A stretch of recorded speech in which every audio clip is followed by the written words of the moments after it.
Welcome to the Solid Verbal. And now, Dan and Ty. Dan Rubenstein, it has been a shade over 9 years since we last did this episode, and we thought, what better time than now? The Final Four is this weekend. People are getting prepared. Some people are getting prepared for a holiday weekend. Quick disclaimer, this 99.87% of the time is a college football broadcast. Today is an off-topic episode. There will be some college football seasoning, but this is not a college football episode. We have recorded every week, twice a week, 3 times if you're a paying Patreon member, college football episodes all off-season long. We'll continue to do so. But the secret garbage bracket is near and dear to our hearts, and Ty will take it away explaining what that means if you were not with us 9 years ago. 9 years ago, and I will link it up in the description, you had the idea, in effect, of bracketing things that are universally liked. Yeah. Things that I think have a high Q rating, let's say. Mm-hmm. But in reality, we agreed were secret garbage, i.e. big time overrated. Yes. So we put together a 16-thing bracket back on March the 17th, 2017. I will again link that up. The winner of that tournament way back when was social media. Now, at the time when you and I did that episode, I remembered arguing with you tooth and nail about social media, not because I was any sort of influencer or had any visions of being one. Yeah. But I just didn't think it rose to the level of some of these other items that we had on our bracket. I'm looking at them now. I'm reading them off. Please. We had Las Vegas. Yeah. We had Avatar, Chipotle, camping, Chipotle, voice activated technology. Yeah. New Year's Eve, bottle service, the NFL. We had a bunch of stuff on here. Yeah. Steakhouses, which is phenomenal. Yeah. In this tournament. And social media emerged out of the West region as our victor. Now, in hindsight, even though I argued against it, pretty good. Might have been a bit before our time. Social media, kind of a disaster if you've been out there lately. So, if nothing more, perhaps this is a bit prophetic. We'll see if we do this show 9 years from now, if any of these predictions come true, and if any of what we decide on today ends up indeed being real garbage at some point in the not so distant future. So it's whether or not we are going to be like frivolous Michael Burry, right? The investor from The Big Short. That's right. Who was like, I'm shorting water, right? He always has something where I don't know, his investment instincts seem better than mine. So I fine with me to go with that. But I'd like to think that we are frivolous Burries, if that's okay of a phrase for you. Sure. Okay, thank you. We have 18 items that we have included in this year's tournament. Some of those were sourced from our friends out at Verballers.com, where you can go if you want to support the show. Most of them, though, were from you and I both, and I know for certain both of us have been keeping track of our own items over the course of time. So this wasn't hard to come up with these items. In reality, it was hard to just narrow them down into a field of 18. I wanted it to be a field of 16, but I couldn't narrow it down any further. So instead, we now have 2 play-in games, just like we do in the real NCAA tournament. Before we get into it, I should also add, we are going to make this available for the Verballerhood to play on their own. Yeah. Go to garbage.solidverbal.com. If you are ever so inclined, you can fill out the bracket there. You can share it out. You can see how your picks compared to others in the Verballerhood. It is free. You just got to enter your email address. It'll let you through. You could fill out your bracket. See how you did relative to the field. Yeah. And I want to be absolutely clear in how we are approaching this. We are approaching this by secret garbage. We are taking items out of life that people either like are not super opinionated about, or are, as a collective, seemingly neutral about this thing. It's not that we're taking things that people love, as a society, or not things that people are like already piling on as being awful and just agreeing with them. We are doing our best to take things that are either somewhat liked, people neutral on, or maybe, to some degree loved. And we are saying, hold on a second. Thought leaders like Dan Rubenstein and Ty Hildenbrandt have something to say. We actually think this thing secretly kind of garbage. That's exactly right. And to the point, yeah, I approach this from the standpoint of this is a thing that I think people are into. I would say for the most part, but every time I hear them talk about it, they speak of it as if it's magic. Mm-hmm. I considered putting air fryers on this bracket because I feel like everybody who has an air fryer can't wait to tell you about their air fryer. Interesting. It's like air fryers are the new sous vide cookers. So that is my approach to this. But that's almost air fry owners. Yes, fryer owners. Right, it's very air evangelists. fry adjacent. Yeah. But you get my point. I have a bunch of those things on my list. I know you've got a bunch on yours that are sort of in the same vein. Yeah. You and I come at this from very different perspectives. At some point, I may ask you to explain some of the ones that we did not include on this list because I need to understand your logic here. I have so many items in my head that are not fully deserving of being, entries into our bracket, seeds in our bracket, but like are just on a half list of like, man, every time I see people doing this thing or making this thing or posting pictures of this thing, I'm like, why are we like, I thought of like, hey, let's turn this food into something kind of wacky. Like you like buffalo chicken. What about buffalo chickens muffinized, right? In little muffin tins. Isn't that clever and kooky? I hate all that stuff. Yeah, Okay. and I thought, since I'm, I guess, the techie between the two of us, Yeah. about maybe putting down food blog websites because they all follow the same format. You have to scroll 75% of the way down. But to you get do damn have the recipe. jump. You have jump to recipe buttons on the top now. I mean, not all of them. The good Enough. ones do. The good ones do. Yeah. But they all follow the same format. You got to get their life story before you get to the ingredients. You got to get 3 to 4 high quality images of, the chicken curry before you get down to just tell me how to make the damn thing.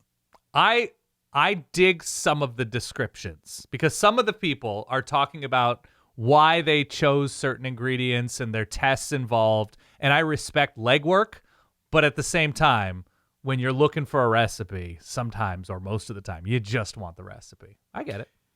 We have 18 items here, as I said, sourced from you and I mostly, but a few of our favorites from the Verballerhood, Dan. Shall we dive into this latest iteration, the Secret Garbage Bracket Secret Garbage 2026? Let's roll.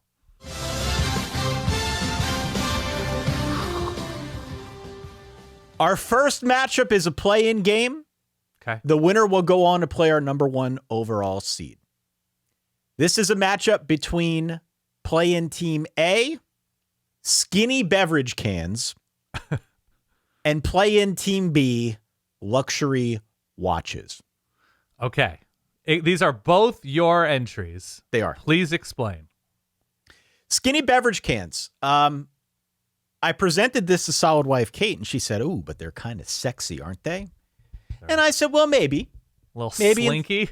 Maybe in some sense." But my problem with skinny beverage cans is they don't fit into standard cup holders. Like they wiggle around because they don't occupy enough space. You can't put them in a car. You need almost an adapter to Right. put them in the cup Okay. holder in a car. Yeah.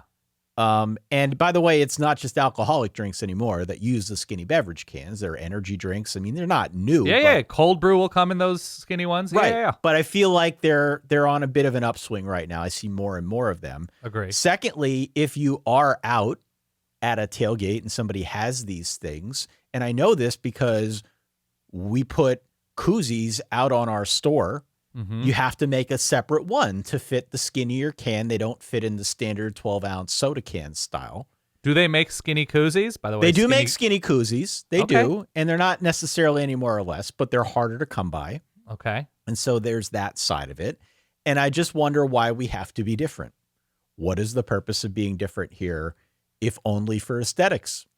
They're not doing much in the convenience realm. So yeah, I don't know if it's a cost thing. I don't know if it's a look thing. How do you feel about, have you seen the express size soda cans?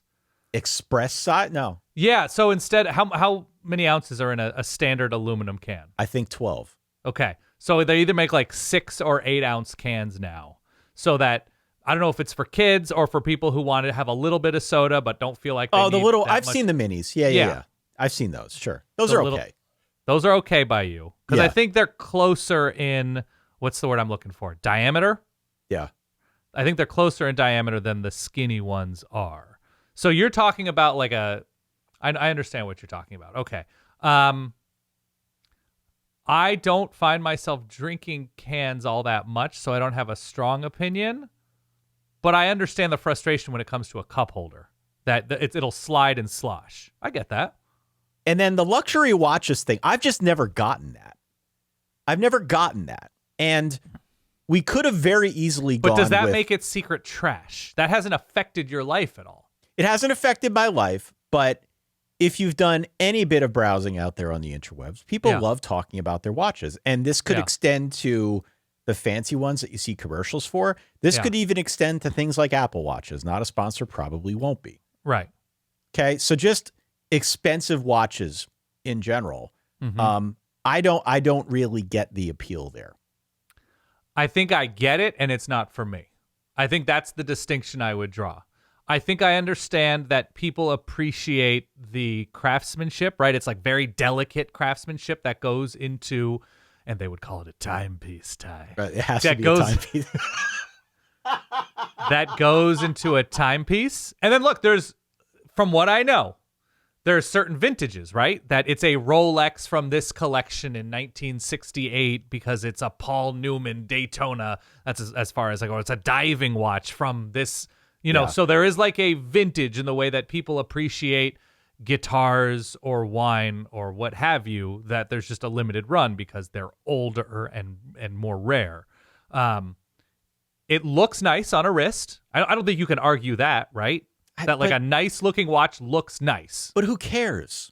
I'm not disagreeing, but I think you are not honoring the spirit of this bracket, because this would be in the like not for me bracket.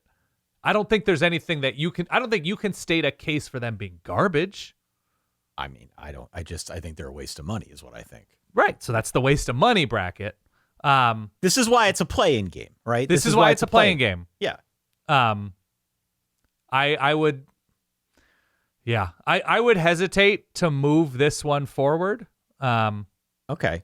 Well, it's Just only because fair. It's only fair that you should pick the winner because these were two that I nominated. So once again, it's luxury watches and the skinny cans. beverage cans. I guess the skinny cans, right? They feel superfluous. They inconvenience you. And again, you would know better than I because you submitted this.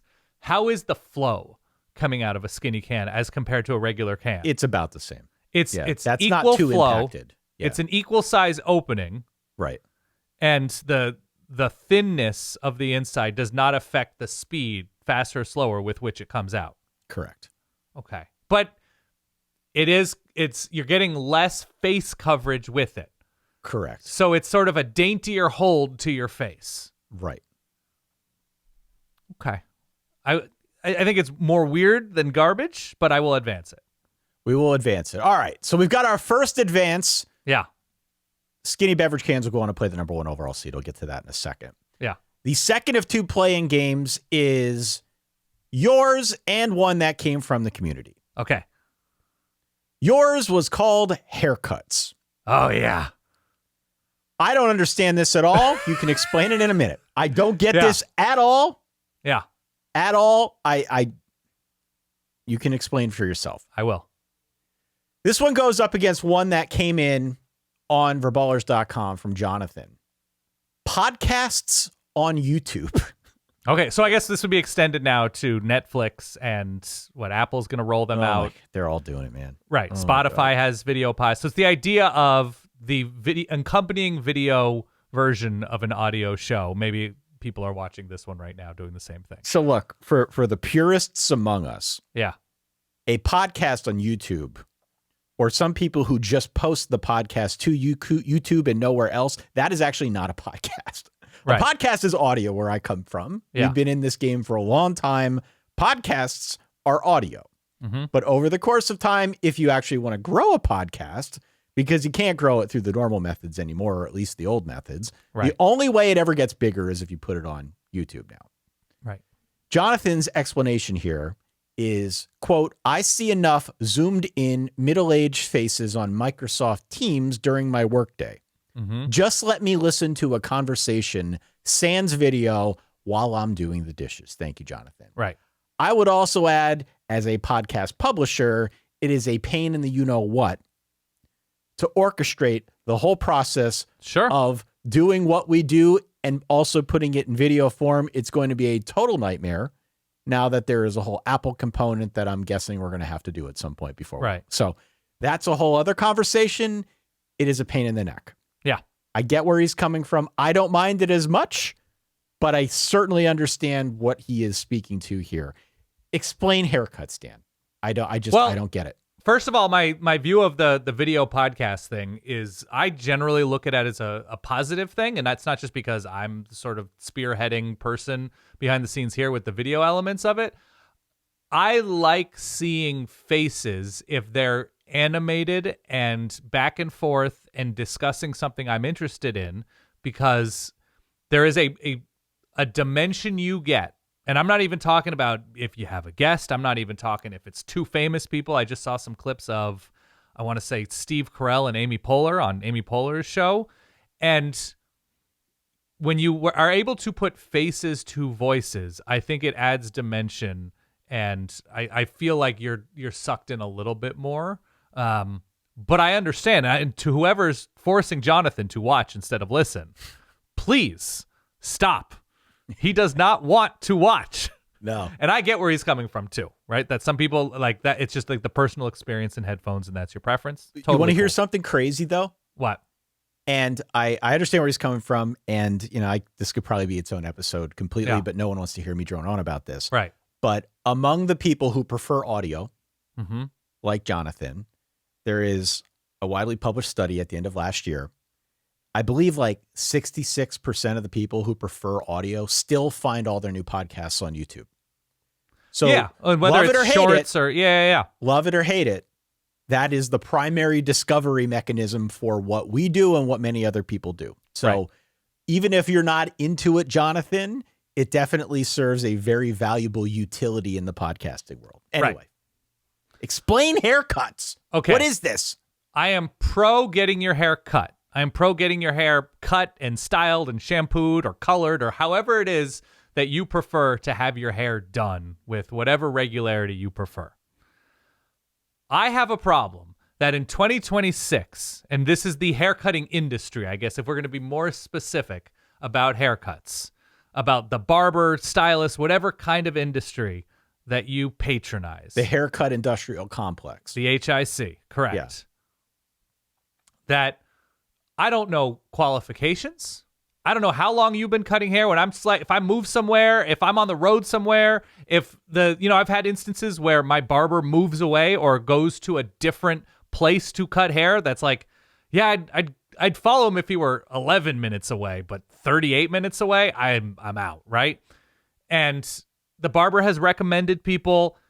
I don't know what your preferred style of haircutting is. Like if you are a barber or stylist, I don't know how much experience you have with different kinds of hair, different kinds of styles.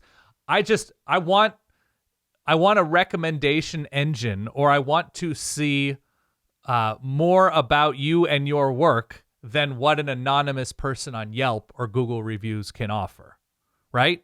That just because I see proof of your work on your website, I don't know how that's going to work out for me. And I don't know, like, I've had experiences with haircuts where Yeah, place has really good reviews, and I go see somebody, and it says they cut dude's hair or whatever, and they do an awful job, and there's no attention to detail. I don't have any recourse. I'm not going to go see that person again. I just feel like the search for finding your person is too random and convoluted. And once you find that person, obviously people, they're loyal and they're like, okay, he did a good job. She did a good job with my hair. But I'm just out on how we approach this. I don't know. Does that make any sense, Ty? No. It makes a ton of sense. Ty, Listen. You haven't had a bad haircut? I've had many bad haircuts. So you wanted this to be haircuts, though. You labeled it haircuts in the bracket. But what you're describing is not haircuts. What you're describing is the process of finding someone to cut your hair. Yes. Well, I mean, it's under the broader umbrella of haircuts. So that's why I put haircuts here. The haircutting industry, haircutting searching. Like, I've gotten a haircut where I've shown up on time, if not early, and the person cutting my hair hadn't arrived yet. And then they sped up my haircut to stay on schedule. I was like, that's not my problem. But like, you've basically ruined my hair for at least 3 weeks because of your problem, right? I mean, I've had a seedy haircut person, which we've talked about extensively on the show over the years, and that wasn't fun. But you liked your haircut. What's that? You liked the haircut from that person. I did like the haircut from that person. It was tough for me to stop going to him, but I did, and I'm glad I did. I'm going to advance haircuts, okay? Here's the other thing, Tom. I'm going to advance it through because I think it rises more to the level, and I'm curious to see what it does against the 2 overall seed. Okay, who was haircuts against? Haircuts was against podcasts on YouTube. Yeah, I think haircuts are better. Basically, what I'm saying is, what does everybody say with like NIL and transfer portal stuff? They're saying, look, I don't mind that players are getting paid. I don't mind that the transfer portal exists, but we need, what's the word, Ty? Guardrails. That's all I'm saying about the haircutting industry. I feel like it is due for regulation. How about that? Guardrails. All right, haircuts moves through. Now let's get to the Sweet 16, as it were. Okay. Your number 1 overall seed is Cars. Oh, yeah. Cars against skinny beverage cans. I guessed to the earlier point, the skinny beverage fans not fitting neatly into car cup holders is an odd bit of symmetry that I certainly did not plan when I put this together. Cars was yours. I can tell you that the seating committee here used a rather inexact science, but we did go out to the interwebs to see what we could find in terms of like Q ratings. Yeah. Overwhelming acceptance, overwhelming positivity. And Cars, interestingly enough, was what came back as number 1, which is why it's the number 1 overall seed. Yes. Why did you put Cars on here? So it's number 1 in terms of people feel positively about Cars? Of the items that we had here, yes. Oh, my God. Where to begin, Ty? Okay. You start with obtaining a car. It could not be a worse experience. We all already agree, right? That's not secret garbage. That's out in the open garbage. That's regular garbage, yeah. And I'm talking used. I'm talking new. I'm talking however it is that you are finding a car for yourself or someone else. There's nothing easy about it. I know some companies make it a little bit easier and they don't go haggling or whatever. Is that a Tesla thing out of Rivian? One of those companies. Either just like there's a standard price and it is what it is. That's fine.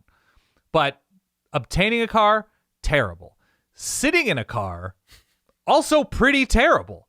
Just sitting in a car, sitting in traffic, not sitting in traffic. Like, I feel as if there's basically one type of driving that people like, and it only exists in commercials when you're like kind of on a windy road full of leaves and there's nobody else on the road, right? That seems fun. Otherwise, something's always going wrong, no matter how nice the car, no matter how not nice the car, something's going wrong. You got to keep track of stuff. Going to a mechanic could not be a bigger pain. Everybody always feels like they're being ripped off. So that puts mechanics, good mechanics, in a bad situation, right? You're like, this is how much tires cost. What do you want me to tell you, right? And then in your head, you always think you're being ripped off. And you're like, I need a filter for what? Pass, right? The whole experience of car ownership, car leasing, sitting in traffic, and I battle that against literally anything else, right? Taking a train, riding a bike, walking on your feet, however you want to roll. The car experience, no matter what John Hamm tries to tell us during these Mercedes commercials. It's terrible. AirPlay, terrible. All of these things designed to like make our life smoother in a car. I hate it. I hate sitting in a car. There's no time where I'm happy I'm in my car. Is there a time you're thrilled to be in a car, Ty? The only time I'm happy to be in a car is if it's pouring rain outside. I'm happier to be inside my car than outside in the rain.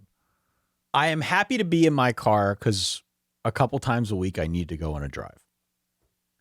But that is less about being in the car and more about being out of my house and having changing scenery. So but why can't you walk? Well, I was going to say functionally it's the same as a walk. Yeah, but go most for a of the walk. time I will use that as an opportunity to go to the store and pick up a few odds and ends, stuff that we need for here. Right. But so that is less about the car and more about being not here. But what if the store were a half a mile away from you? What a thrill it would be to just walk 10 minutes and get some stuff. I lived in the shadow of Wegmans. Right. It's great. So, and that was less than a half a mile away from me. Right. And yeah, I enjoyed that experience. That was a lot of fun. And I would do that a couple times a week just to get out of the house. So functionally for me, a car and a walk, I know they're not the same, but I use them almost interchangeably just to change the scenery here. I would also add, when I hear about people collecting cars, it turns my stomach. Like it's my luxury watch. It was like, you drive your car once a week? You drive your like vanity convertible when it's nice out 3 times a year, and this takes up space? Like, even forget about what car culture has done to America and what interstates have done to major cities. Forget all of that, which all of it's terrible. Building your life around a car, and I understand some people live far away from things and they need to be in a car for a long time. Some of those are choices, to be clear. But, oh my God, I am never thrilled to be in my car. We probably should have also issued a disclaimer at the top of this episode that there will be some worldviews expressed in this episode that you may or may not agree with. That's okay. That's why we're giving you the opportunity to fill out your own bracket and tell us why you think we're wrong. But cars has to go through over skinny beverages. Is there anything that you would push back on about cars? Like, I'm not talking about, I'm driving in a convertible along PCH with the Laker girls. Well, I'm not talking about the absolute height of cardom. The pushback, I think, is pretty obvious. Yeah. And it is, unless you are living in a major city where mass transit is a little bit more accessible, you have no other way to get around. Of course. Okay. And so I could see people out there saying, yeah, but what the hell do you want me to do if I have to get to work? Right. Sure. That is just sort of the nature of our shared reality at this point. We all make choices, though. We all make choices.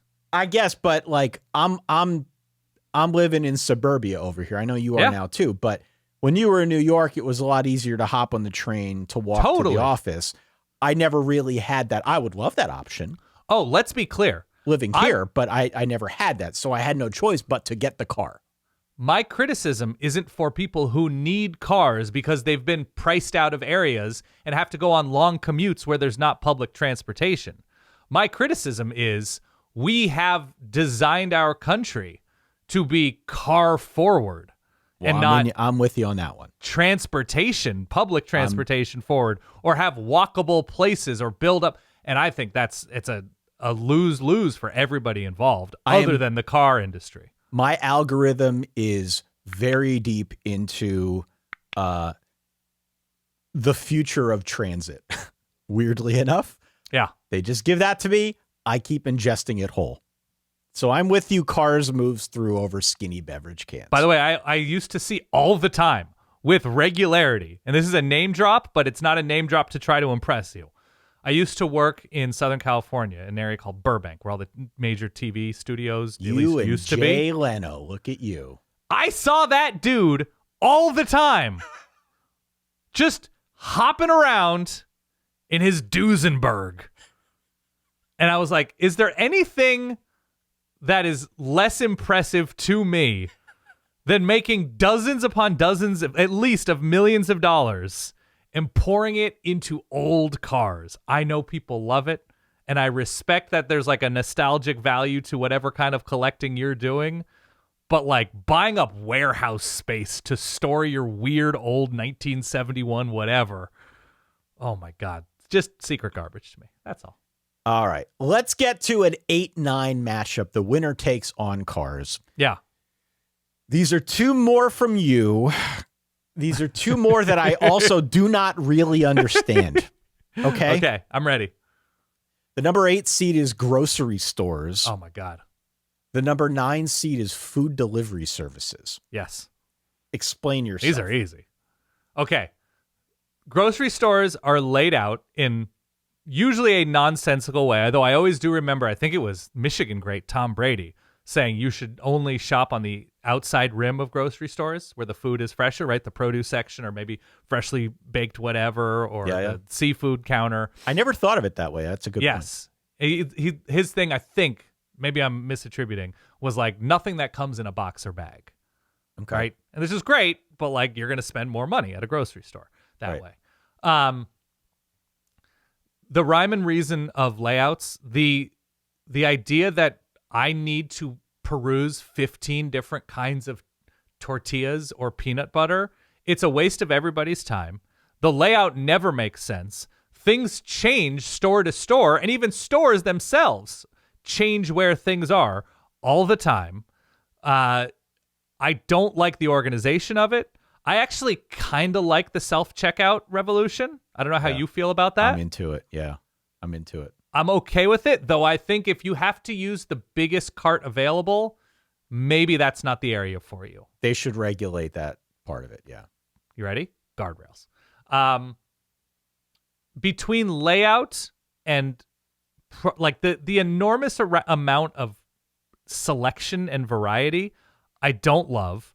Produce seemingly has gotten worse every year. I don't know what it's like where you are, but it seems like in everything I read, like they're bred for color and size rather than flavor. There's nothing like produce has gotten to be terrible. I don't know if you've noticed that. I don't know if you care. I don't know if you're a fresh fruit and vegetable guy, but I just, the grocery store industrial complex to me, I love finding good food.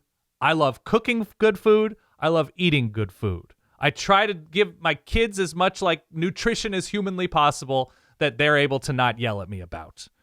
But going to the grocery store and trying to find things, grocery stores that I go to weekly, I hate all of it. I just wish there were like a fifth of the options with every single product, basically. So I can tell you something that I'm learning about you. Please.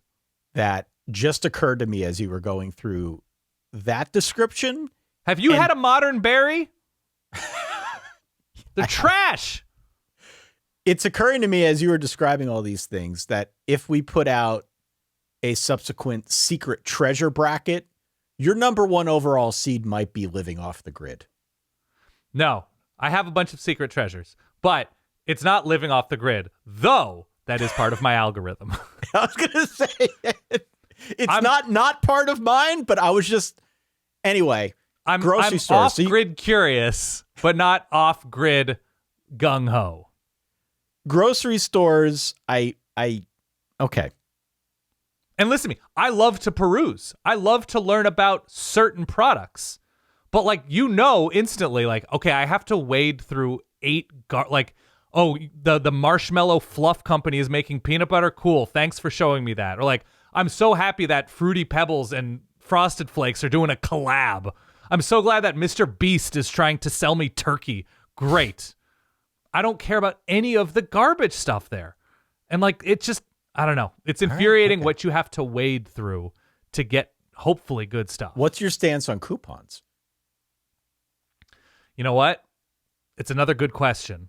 I don't clip coupons. I don't use coupons. I'm like signed up for the rewards. Yeah. So, there's like a reward sale price, but now there's only like, you'll see it advertised when you go to a grocery store, the digital coupon. Right. So like they want your data in a very aggressive way in order for you to get cheaper avocados. And I don't know if I'm willing to go that far.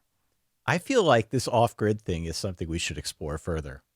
On a show, just separately as friends, whatever you're into. But, No, because okay. I like a lot of conveniences of this parts of society I like.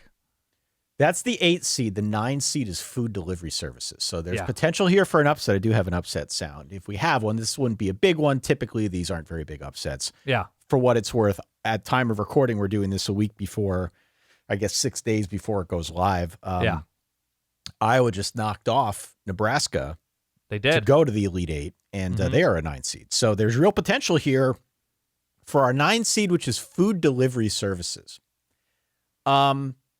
I happen to like food delivery services, and I need you to maybe Sure. narrow this down a little bit further. And you don't need to use specific company names because this is a for-profit entity after all. We don't want to. I'll use whoever I want. You can do whatever you want. It's your show. It's free Yeah. country. But food delivery services, explain why. Okay. Here's who I think food delivery services benefit in a genuine way.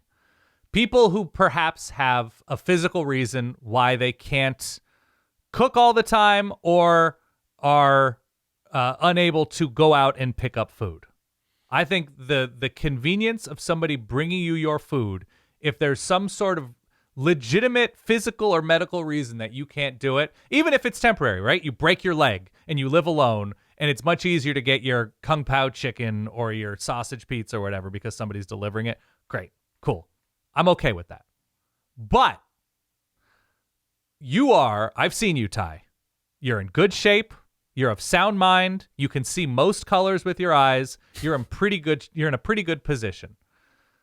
What the modern food delivery companies do is they establish themselves as bad for restaurants, bad for the people who deliver it, and they deliver lukewarm, like borderline stale versions of the food to the people who pay for a premium price. So as far as I can tell, they're bad for pretty much everybody involved except for them and except for the supremely lazy. Right? Wow, supremely. I do this once a week. I'm sure you do. How far away is where you get your Thai food? I don't usually use it for the Thai food. Okay, how far away is whatever you're getting? Yeah, I mean, 15, 20 minutes away. Okay, so it's a 40-minute round trip. Mm-hmm. So maybe get some closer food. Maybe learn to cook that item. I like this place. Okay, so go eat there. I can't go eat there. Why not? I can't go eat there. It's not as convenient. There's a convenience factor here with a delivery service. I know. And I would layer something on top of it because I know you have used a delivery service to get food from a grocery store. So you're talking out of both sides of your mouth here, Dan. Oh, not Rubenstein. anymore. I've stopped that a long time ago. I hated it. They got everything wrong. I think. Didn't you just do this like a week ago? No. We were What? talking about this. Yes, What you grocery did. did I get delivery? No. I don't know what store, but No. you were waiting for it. No?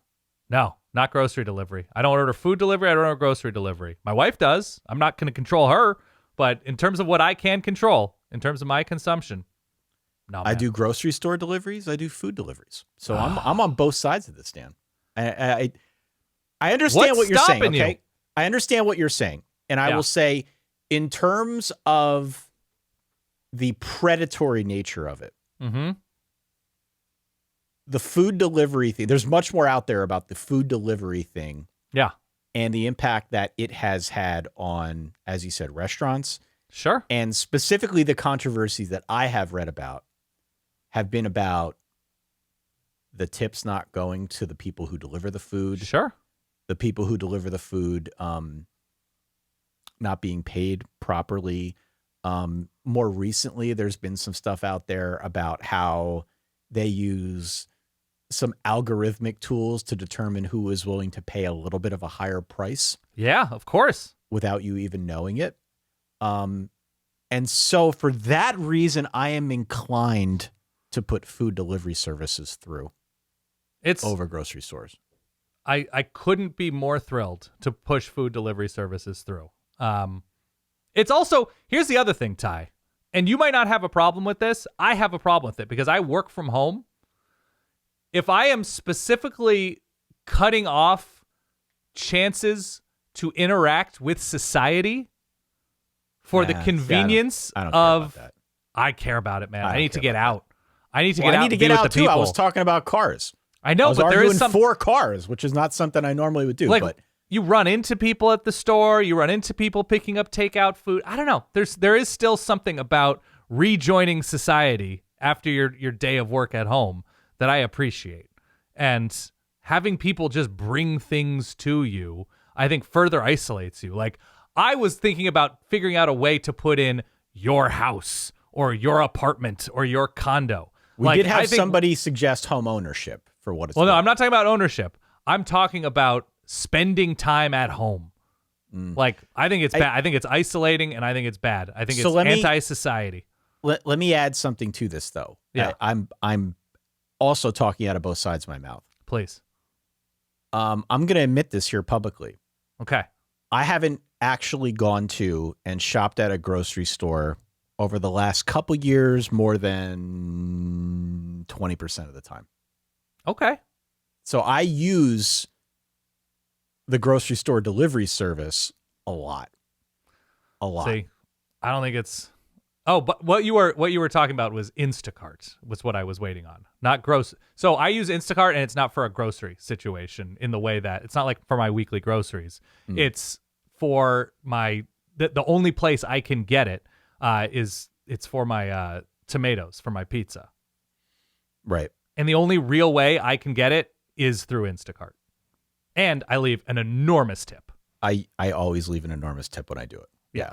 Brag all right. much. I have enough to tip on. I'm going to put sauce. delivery services through. Yeah. I'm going to stick with that. I could probably make a case for either, but that is the very nature of an 8-9 matchup, is it not?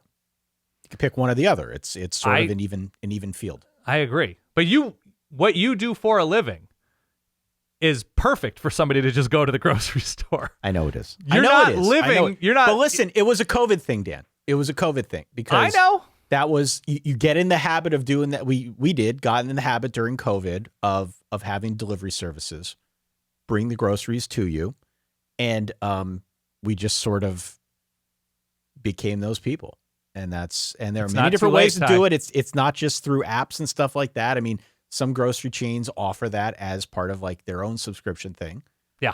So it's not all under one big umbrella, but we kind of got in the habit of doing that. And Rejoin society, Ty.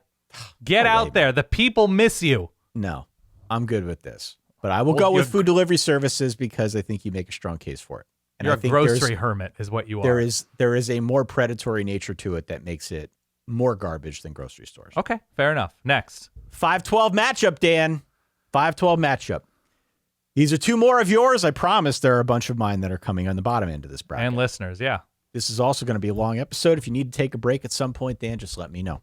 Yeah. Hope people are listening to this at the grocery store. The 5 seed is streaming services. Oh, man. This is great. The 12 seed is Carry On Luggage. This is a wonderful matchup. Thank you very much. A wonderful matchup of two things that otherwise would be viewed as conveniences in modern society. Yeah. Streaming services, obviously, you can watch anything anywhere. Yeah. Download it. If you are going on the plane with your carry-on luggage, you can just watch it on your phone, on your laptop, on your iPad.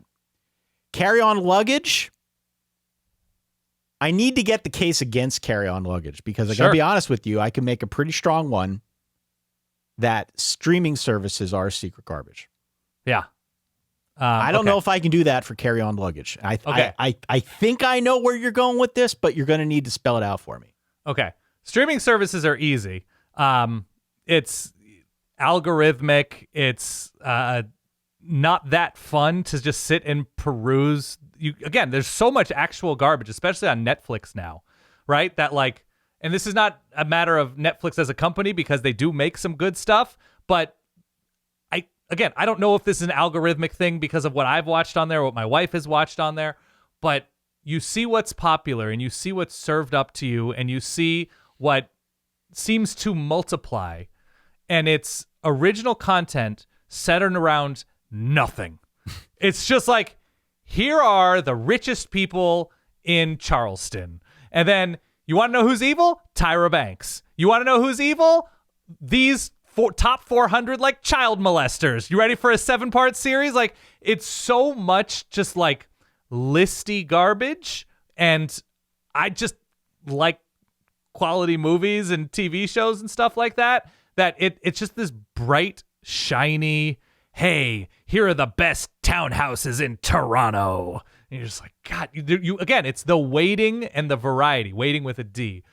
You have to wade through so much trash and what they feature, and it all just seems like built to be cliffhangery, true crimey, and I don't know, it feels like the algorithm is conspiring against me rather than for me. Well, if that here's makes the any thing, though. sense. I think you're missing the best reason to say that streaming services are secret garbage. Which is? It's not a content thing. It's not a content thing. Okay, continue. It is an a la carte thing. Right. And I almost feel sacrilegious talking about this, because if you go back 10 years, I was the biggest advocate for cutting the cord. Mm-hmm. I thought it was ridiculous the way that everything was bundled together, the cost associated with it. It just seemed far more convenient to me. And I still think it's more convenient to be able to just like watch TV on your phone. Mm-hmm. I like that. I like that we can do that. And certainly for what we do, it lends itself well to having to watch 1 million college football games a week. Yeah. But the fact that everything is separate has definitely now added to the inconvenience, with everybody trying to spin up their own thing, with having 1 million different subscriptions. This isn't to say it costs any more than it did before. Right. Honestly, if you get all the services, it probably costs about the same. But the fact that there is this degree of separation between all the services that makes it hard to find what you want sometimes, especially if you're a sports fan. That part of it makes things really, really confusing. And I would add, just as an aside, if you've ever had to explain to an older parent how to watch a Notre Dame game on Peacock, yeah, of it's not course, a great experience. Okay. So that side of it, to me, streaming services, I think in their early iteration, were sold to us as being a more convenient way to not only watch the content, but pay for only the stuff that we wanted. Yeah. And now, let's say a decade into it, it's actually inconvenient in a sense, because you've got so many things that are separated, so many disparate services that you need to keep track of, that makes it hard. So in that sense, I would agree. And the other side of this that I alluded to in our bonus episode last week, forgetting that you're subscribed to a streaming service, there's a whole cottage industry now around trying to manage your subscriptions. Yep. Due in no small part because of the streaming services. Yep. So this is a strong 5 seed. Right now, I lean heavily streaming services over carry-on luggage because I like carry-on luggage. I like carrying on. So the other part of the streaming service thing is also, and we can talk about Netflix or Peacock or Hulu or any of these places.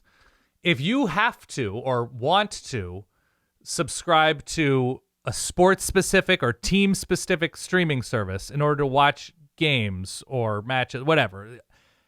If you go Tennis Channel, if you go the Marquee Network here for the Cubs, right? There's a streaming service Marquee Network for people who doesn't get carried on their whatever cable service. Yeah. About once every 2 weeks, they're like, we don't recognize you. You want to sign in with your TV provider? Well, go to this website and and then put in PL1 4ZD. And then once you're there, you got to put in your Spectrum password. This has been high times for services like Roku that do a pretty good job. Yeah. A pretty good job. It's not perfect, but a pretty good job in collecting all of your services, giving you one panel and trying to put some order to it.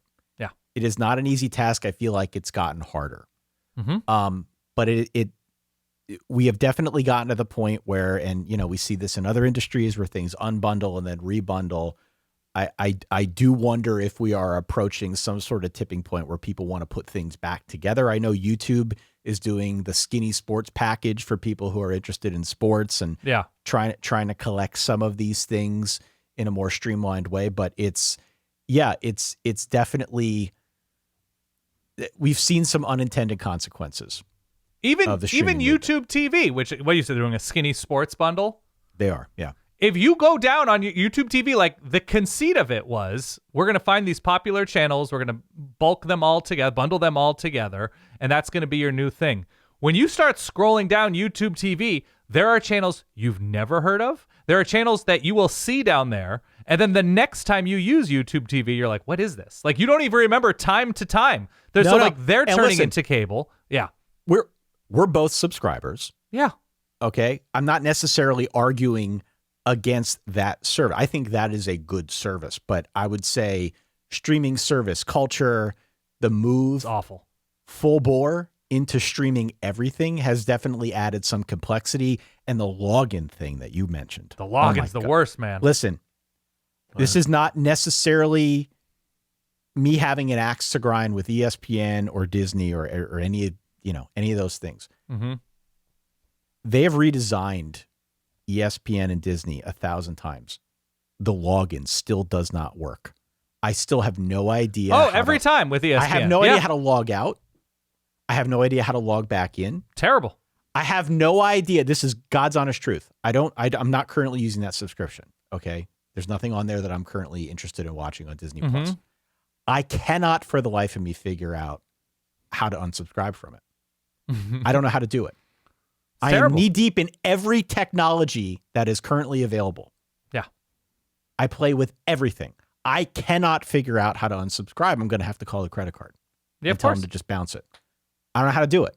They've made it so complicated. It is so interwoven with. It's frustrating. So I understand where you're coming from with this one. Explain carry-on luggage, though. Oh, I just think it's a horrible experience too. Okay, as airports seemingly get bigger and bigger and they're adding terminals or gates, or you got to ride a tram or something like that, you're towing along your clothes and your toothpaste or whatever for a half a mile, however long you are walking, right? You're packing it, you're bringing it in your car, you're bringing it in, maybe you're checking some and carrying on others, so you're toting it around with you in various lines, security situations, restaurants, bars, Hudson News, where you run into Clay Helton, you're like, who are you?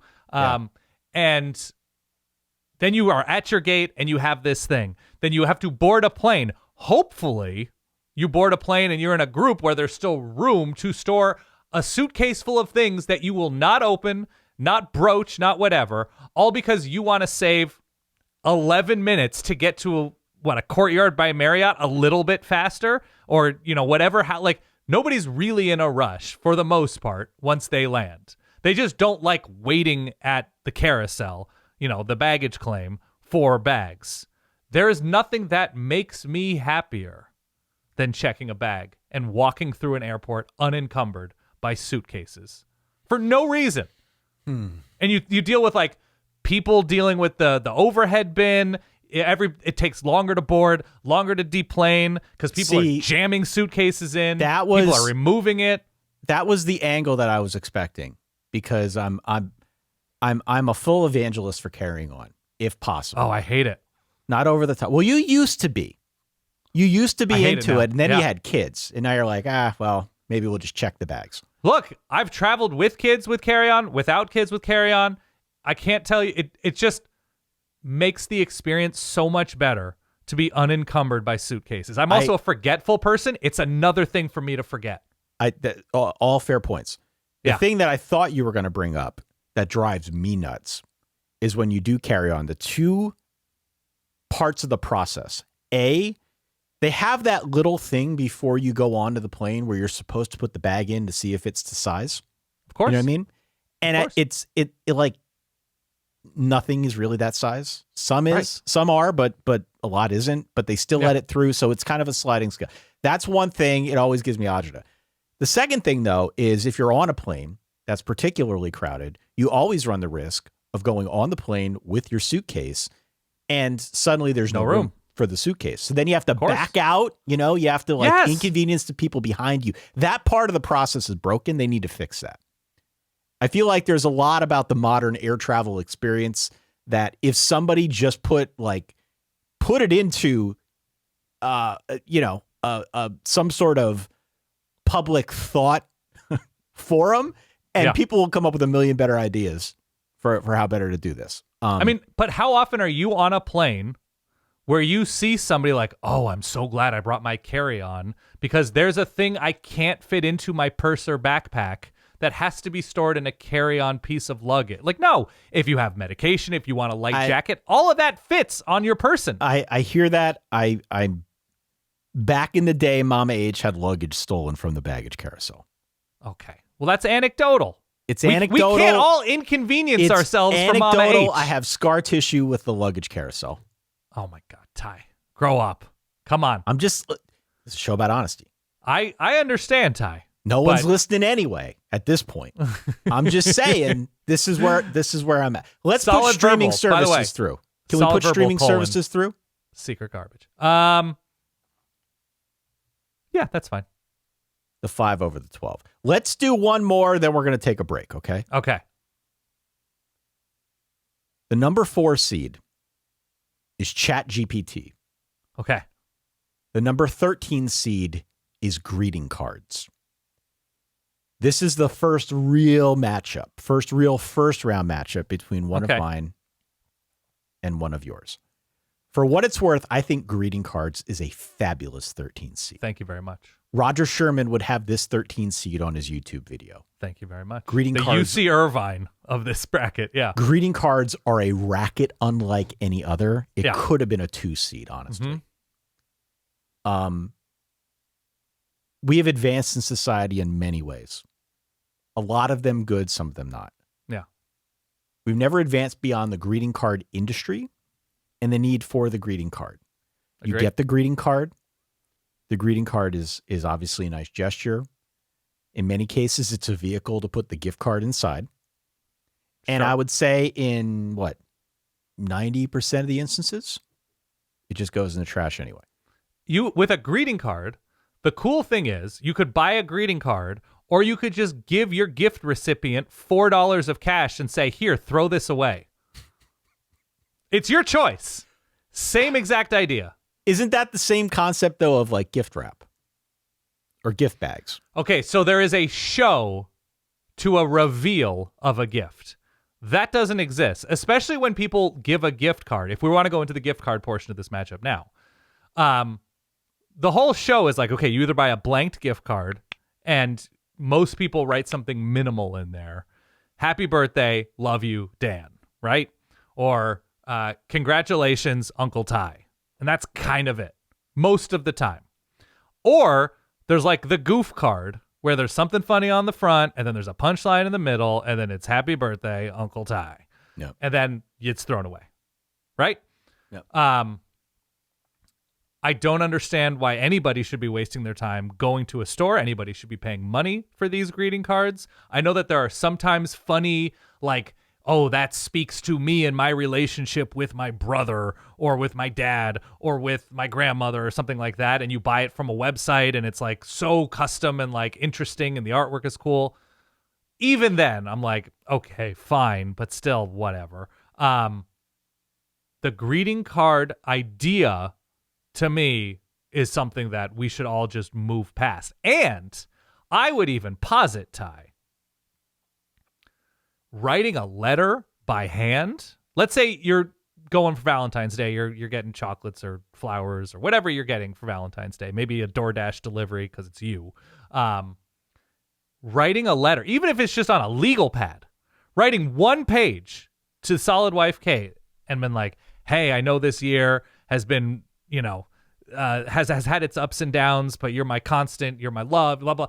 That seems so much more human than buying something at a store that you're just writing 2 sentences in, because that's all the room there is inside the card. I don't know. I'm just so out on the idea of making greeting cards part of any of our lives that it just feels like throwing out 4 $1 bills. That brings us to ChatGPT. ChatGPT. Can make your case. My headline is, this doesn't feel like neutral or overwhelming positivity as is. In general, the acceptance of these technologies is a really interesting thing to discuss. Yeah. they're teaching prompting in schools now. Mm-hmm. I know somebody who is an AP English teacher who has to incorporate ChatGPT into their curriculum. Cool. And it's made things really interesting, right? Because a lot of these models are trained on the books themselves. You can ask the model to tell you what you need to know about the book. And so in her case, she's had to get really creative about how do I incorporate this, but also still teach the book and what the book is trying to convey. And it's certainly not how you and I were raised. Okay. Yeah. The reason that I put this out here is because it's everywhere. Mm-hmm. Whether you like it, whether you love it, it's everywhere and there's sort of no avoiding it. Yeah. As a follow-on to that, everyone is incorporating these technologies into what they're already building. It doesn't matter if you're using a streaming service. It doesn't matter if you're using a food delivery service. It doesn't matter if you're using a grocery store. It's everywhere, whether you know it or not. In most cases, it's already there in some way, shape, or form. Mm-hmm. And the other thing that I would add, and more to the point of having to incorporate it into curriculums, I mentioned this earlier, but it is one of those things that is on some level accepted and on many other levels viewed as magic. And I just could not be further from that point of view. As the relative techie between the two of us, I have played with all of these services, every single one of them. I regret to inform people that ChatGPT is the worst one. Oh, okay. Also, I regret to inform people that people, dorks like me, can always tell when it's being used. 100% of the time can tell when it's being used. And it is like any other tool that you would have in a toolbox. You can use it really well for some things and really not well for others. You don't use a hammer to drive in a screw. You could. That doesn't mean you should. That doesn't mean that that is the proper way to use it. And so there is just an overwhelming thing going on right now in society where people are using ChatGPT, which was positioned as a consumer product that can help you with your life. They're overusing this to do everything. It can help with some things, but it should certainly not be used for everything. Right. And I have a real problem with that. That bothers me to no end because I've played with all of them. I know what it's good at. I know what it isn't. And I feel like it is being overused and over-promoted in a way that it should not be. You told me, and I don't know what the actual number is. I don't know how to quantify this, but something like AI has an approval rating of like 26%. In general, yeah, it's so we low. already as a people, like there are people who use it. There are people who are like, you know what's better than writing a cover letter? Having a computer write your cover letter for you. I'm like, cool. I think, but here's the thing, okay? I think this is, there's a little bit of politics that go on with this. Of course. You see this a lot with like elections, right? Well, they'll poll on any two candidates, let's say. And they'll ask them in a poll, what do you think of so-and-so? This is anonymous. Right. And they will give one answer.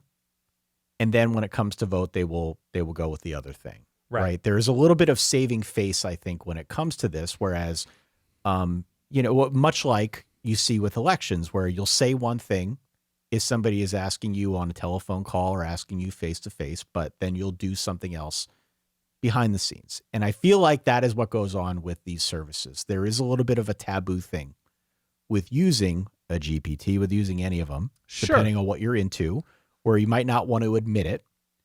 But then when it comes time to actually do something, there are some ways that it can help you and it can do things quickly. I just think there is a deluge still of anti-AI sentiment that almost disqualifies this as everything you said is valid. Yeah. But I think there's enough of that sentiment out there in the way that there isn't for grocery stores or cars or streaming services. I mean, I'm sure there are people that are like, yeah, streaming services are terrible. I'm sure there are. But I think people are left with very little choice when it comes to where you get your food or where you watch TV shows and stuff. Whereas you can live your life without using generative AI. You can. And you can live a full life. You can. It is getting increasingly more difficult though, and I don't think people realize how baked into everything. Well, not that's just fine. this, but many things like this are already. My inclination is to put greeting cards through. All right. Okay. Same. I'm not necessarily arguing that GPT should go through. Yeah. But it came in a few different forms when we put it out there. Okay. And I was already thinking along these lines. I think in terms of secret garbage, though, which is the very spirit of this bracket. Greeting cards. The slipper still Yeah, fits. baby. We have our first big upset. We had a 9 over an 8. Yeah. Wasn't much of an upset. It was a pick'em in Vegas.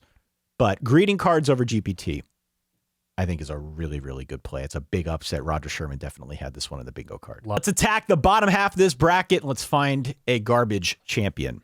Okay. Your next 2 items. Number 6, the future. Well, speaking of Dan going off the grid, continue. This one came in via Verballerhood.com. I'll read off the quote in a second. It's a fabulous suggestion. The number 6 seed is the future. The number 11 seed is dog parks, Dan. That's going to be an uphill battle for dog parks. Continue. This one comes into us from DT, the future. Hear me out. But as an old man aged 32, the speed of technology makes me pine for the ability to slow down and go back to manual. Did you ever see a line of people and they're all on their phones? What are we missing out on by doing that, Dan? Agree. The future. My case for dog parks is just that. A, you don't know which dogs are friendly and which aren't. B, you don't know which dogs have shots and which don't. C, every dog trainer, pretty much every vet I have ever taken my dogs to have overwhelmingly said, don't go to dog parks if you can avoid it. Okay. They're just not the safest, healthiest places for dogs to go and play, even though I'm sure they have a ton of fun. Many cases, it's just a social situation for the humans to go and meet other dog owners and chat. So there's definitely value in it. I don't know what you're supposed to do if you live in a big city. Like I'm fortunate here. I have a yard. The dogs can go run around in the yard. They can play with each other. But if you're listening to this in New York City, like one of our biggest markets, I certainly understand where you're coming from. If you say, you know what, Ty, F you. We need the dog park. The dog needs the dog park. It is the only way we can get some of that energy. I understand the logic. You don't need to explain yourself. I just don't think that they're good for the dogs based on everything professional dog people have told me. That being said, a really tough draw for dog parks here. Really tough draw. Now, the only thing I would add for dog parks, I've never had a dog. I've never gone to a dog park, I don't think, or that I've known of. It feels like that's likely where you're going to meet your second wife, right? In some sort of rom-com Well, that's what I was saying. It's a social thing for the humans. It's a social thing for the humans, and I get that. Yeah, I haven't considered this much. I know there's dog beaches. Are they any better because they're more wide open, or no? I've never been. I don't know. Okay. I didn't even know that was a thing. A dog beach? Oh, yeah. There are dog beaches out there. I've seen that. Maybe it's a dog-friendly beach, right? That it's not only for people with dogs, but dogs are allowed in this section of the beach. Some stuff like that. Yeah, I don't have a strong opinion, so I can't really add anything. But what about the future? This is a great one. This is... I thought maybe we could make this like a 1 or a 2 seed. It's that good. Mm-hmm. So much of what we came up with here is a well-defined thing or a well-defined concept, but the future is abstract. The future is changing. The future is relative. You could look at public polling. I don't know if people are all that excited about the future, but the question is whether or not it is secret garbage. I say yes. Why do you say yes? I say there is less and less to be optimistic about. Though but does that make it secret garbage? I think so because I don't think people talk about it that much. And you wouldn't know that because you're not in these grocery store conversations, Ty. Apparently not. But that's the buzz by the rutabagas. I think why the future fits in with this is just because we're getting more of the bad stuff. We're getting more of the things that people don't like about technology and politics and society, right? That there is no evidence that we are in the midst of becoming a more human, empathetic society, right? There's no, Apple is going to keep releasing things that go over your eyes or wrists that they're going to claim make your life better. There are going to be more social media networks that are going to claim to bring people together. And then there are going to be new unforeseen circumstances because of the introduction of those things. And yes, the futurists among us will point to the medical advances, the scientific advancements, the outer space advancements, whatever those have been lately. And I think those are all valid, and we will continue to make those strides. I just think on a day-to-day level that what my life is going to I'm in my late 30s, early 40s, Ty. Sure, so best case scenario, I've got 50-ish years left. Now, maybe that'll increase with scientific advancements, and I'll look the same for the next 55 years. You got to sleep in one of those chambers with the red light or whatever. Yeah, exactly. But thinking about what my kids are going to have to explain to me in the same way that you are explaining to your mom about watching Notre Dame Toledo on Peacock, it's kind of depressing to think about the holographic and I'm going to have to be the 71-year-old. Again, this is going to be my future where I'm going to say in my day, and I'm going to be the most boring, tedious 71-year-old because I'm sure people listening to this he's boring and tedious in his late 30s, early 40s. Imagine what he's going to be when he's 71. But it's kind of a bummer to think about as we are just trending in a less human direction with all of this. Did you ever see there was an interview, and this is in a short form media clip, which I think we're getting to. We'll get the short form. There was an interview that a woman did in I'm going to make this up. Let's call it 1973. And she was born in 1866. Okay. And the interview was hey, so what's changed in your lifetime? And she had the craziest look on her face and was everything, literally everything has completely changed. She was born right after the Civil War. I think it was a British woman. But she was born in that time. Yeah. And so you're talking about the industrial age happening well into her life. And what her life has seen. And so there is something that the inevitability of dramatic change freaks me out. There's a Motion City soundtrack song called, by the way, The Future People Freaks hate Me Out. change. People hate change overwhelmingly. Change and would so, never be on the secret garbage bracket. Never. People hate change. change. Which is why what I'm trying to do for both myself and my kids, because change is inevitable, and the more you fight it, the worse it gets. But I want to arm myself, not in the way you're thinking, I want to arm myself and my kids with as many human skills as possible as a revolt, or at least as a way, when things go wrong and we're off the grid, that they can fend for themselves as a person, socially, physically, whatever, because I think that's going to be in shorter and shorter supply. And maybe that sets them apart in a positive way. I did get my off-grid radios working, by the way. I heard. I don't know if I told you. You did. Look, one of my core beliefs is that the concept of the quote-unquote good old days is bullshit. Of course. I could not believe that is any further from the truth. There is no such thing. It speaks to people's fear of change, and I think things overwhelmingly are better. But I will admit, when I saw this one, I was like, that almost needs to be the winner. Yeah. It is such. First off, Kate and I laughed out loud when we saw this. Mm-hmm. This is an incredible nominee for this bracket. And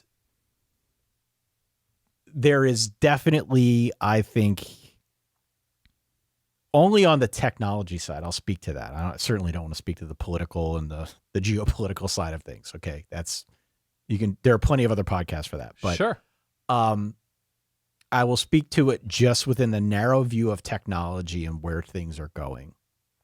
I have always been somebody who has been very optimistic about the future, and that's not to say I am not. Mm-hmm. But as I have gotten older, as I have seen the different directions that tech is going, both in consumer products and enterprise products, I definitely feel a little bit more along the lines of, not sure this is going the way we hoped. The good news is there's no more RAM, right? There's no that more doesn't RAM. exist, and you need No RAM more for RAM, products. no more video cards, yeah. Right. Yeah. So at least there's that. Yeah. Oh, by the way, the other part of the future that I always think about, and this is a kid's thing, is how many more years of new slang am I going to have to decipher? Right? I mean, it's not just a tech thing, right? It's not a tech thing. It's not even a political thing, but just the abstract concept of the future being secret garbage is funny as hell.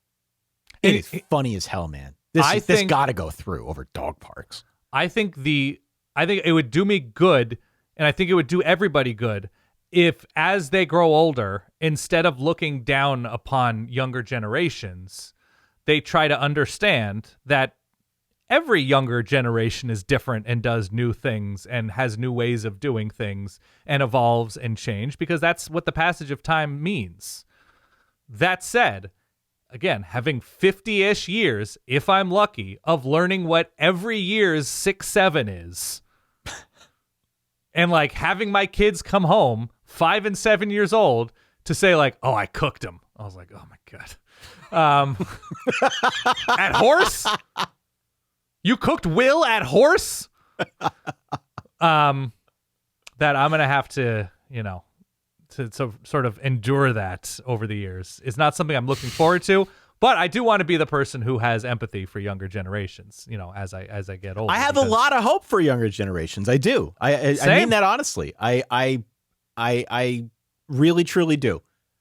But my overwhelming optimism for the future, my entire life, has definitely dampened a little bit because of some of the tech stuff out there. I agree.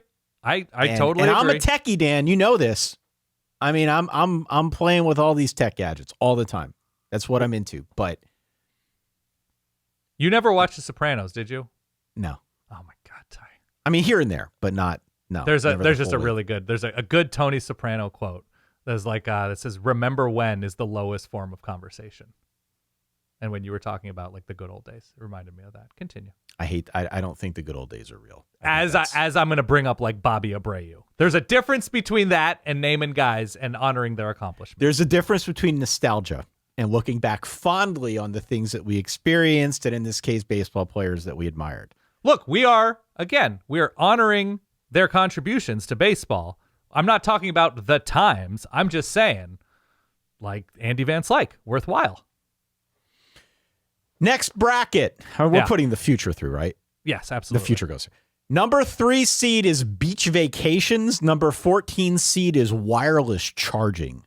This is another one that low-key could have been on Roger Sherman's list. I would have beach vacations through. I don't charge wirelessly. There's nothing that I own that requires me to charge wirelessly. I've opted out of charging wirelessly. Well, here's the thing, okay? Here's the thing about wireless charging. Yeah. Wireless charging was sold to us in all of our devices as this thing that was crazy convenient. Okay. It's not really, though. It isn't. And it's something that all of the tech companies will put first and foremost, at least they used to, right? I remember when I got holding my phone up now, I remember when this was wireless charging. You can charge it wirelessly now. You don't need the cord. Well, you don't need the cord, but you still need a cord. It's not like you can put it in your pocket and it just magically charges through the air. Mm-hmm. That's not how any of these things work. You still need a charging mat. I'm holding up for the video now. I have one of these right by my desk, right? It's convenient in that it props it up, but look, it's plugged into a cord, right? So yes, technically can be charged wirelessly, but it has never advanced to the point, and I know they've tried, where you can just sort of put it somewhere in a room and you can be completely untethered. It's not there. So what is really the difference between putting something on a charging mat and plugging something into a charging cable? I agree. And does it do it like 15 times faster? I mean, I have no idea. Sometimes it can, but again, you need the right charging protocol. You need the right tech in order to do it. That part of it, I think, is a little complicated. And again, Right. I'm deep in all of the weeds with this stuff. Yeah. I don't really know what the big deal is with this. Sometimes it's a magnet that you put on. It's wireless, but it's not really wireless. Yeah. So it's a lot of marketing. Mm-hmm. Beach vacations is interesting. Yeah. Beach vacations is actually one of the things that was submitted to us via Patreon and was also on your list. Yes. Tyler says, quote, beaches are cool, but I find it wild that people plan entire vacations around them. They're hot, the sand is uncomfortable, and it gets boring after like 3 or 4 hours. Yeah. I think there's so much more to vacations than just lying around on a beach chair. Do anything else but sleep in a beach chair for a week. Now, I said this to Solid Wife. Kate, she looked at me like I had two heads. Kate loves the beach vacation. I love the beach. Yeah. But I can also sympathize with what Tyler is saying here. Yeah. Because I get bored very quickly. Mm-hmm. And sitting around on a beach, on a hot beach all day long, I like it. I love the ocean. I love the shore. Yeah. I get bored out of my mind if I'm there for an overwhelming period of time. Not the kind of person who just likes to sit there and like, let's read a good book. Let's sit under an umbrella. Right. That's not necessarily my idea of fun. I'd rather go golfing. Right. At a beach course. Yeah, sure. So there is definitely a secret garbage caliber to this that I think warrants further discussion. Well, it depends on the beach. It depends on the travel needed with carry-on or not carry-on suitcases to get to said beach. It depends on what you prefer to do on the beach. In general, and it's personal to everybody, but in general, I love a beach, but I love the beach as like part of the broader thing, right? A hike, a bike ride, playing tennis, going to a new city, doing new activities near the beach, on the beach, whatever, going in the ocean. The idea of it, I've had friends who do this, right? They travel to faraway places. And they save up all their points or whatever for 2 years, and they go, what is it, the Maldives? Yeah. Where you're flying 16 hours, 18 hours, connecting flights, and you're staying in one of those huts that's over the water, right? It's Yeah. like a pier hut kind of thing. You have some thoughts on that as like I think it's crazy. okay. I think of all of the options you have traveling to far-flung places, doing that in an area with very little in the way of activity options to sit and read. And also, it's not that fun to read on a beach sometimes, right? If it's windy, there's sand, like the glare. I don't know. Sand gets in your stuff. I'm not into the stationary aspect of a beach. And also, I have little kids, so I can't really relax on a beach because I always have the threat of them wandering off or like, oh, do I need to reapply sunscreen on them against their will? Do they go in the water with, a parent or a friend, like somebody who can supervise them, but now they are far away and they don't know how to get back to the beach area that we're in? Like, there's just complicating factors that make the beach less, at least for me, less fun than it used to be. Now, when I was 19 and I was living in California and I would just go with buddies for 3 hours, that was great. But I would drive back home after I was done with the beach, right? Right. It's That like wasn't a vacation. That was a day trip. It was, right. You're using the beach as just like a fun thing. That was great. But yeah, going somewhere with the express goal of we are going to sit, we're going to drink out of a coconut, and we are going to do not much else. I understand the appeal if you are like Giannis Antetokounmpo and you've been running up and down a basketball court for 5 months and you're just like, I'm exhausted and I don't want to go find cool places in a city. That's all I do with my life. But for those of us who are not 7-foot Greek gods. Yeah, I think it's more worthwhile to go places that you can enjoy some beach time, but like sitting around for days upon days. This is preference, though, right? It is preference. I mean, we talked about this earlier, and I forget which one, but you were calling me out. Like it's not necessarily secret garbage. It's just a preference. Now, I tend to agree with you on this front. The question is, which one of these two is more secret garbage? Perhaps more so than any of the other matchups that we have discussed so far. So this is beach vacations against what? Wireless charging. I would say beach vacations. And there's another thing to it that makes them secret garbage. A lot of these beach destinations are somewhere tropical. What happens in tropical places, Ty? It rains. So if you've booked a vacation with the express goal of sitting around in warm weather with a little breeze, with the sound of waves, and then it starts raining, you're just in a hotel room. But it's still a vacation. It's still a vacation.